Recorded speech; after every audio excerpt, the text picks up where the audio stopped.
Michael, I have a customer that is interested in moving forward with the RTA or right to appraisal. Now that we understand what it is and how the process works, can you tell me about what the outcome would be or, potential outcome or effectiveness of this process? Yeah, it's a great question. I think first and foremost, the process is really contingent upon you having an appraiser as a customer that is really qualified and educated on the repair process or on the valuation process if you're disputing the value.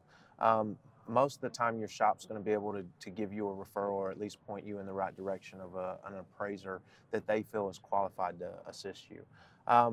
What we've seen in our business is that time and again, customers have been able to receive a full settlement when it comes to their repair process, where maybe there's a discrepancy in what the carrier is offering to pay, and the customer may be have an expectation where they're going to come out of pocket for that repair. The appraisal clause has resolved those disputes, and now the customer's not having to come out of pocket for that repair.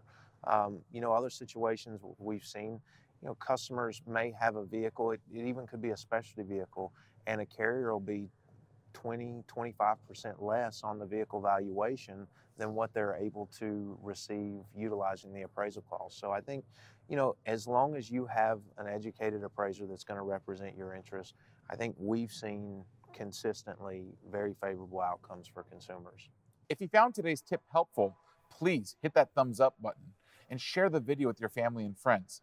Comment below for any future suggestions. These videos are made possible by the Society of Collision Repair Specialists.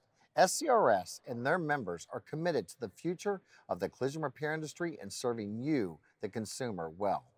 For more information, visit scrs.com or use the link in the description below.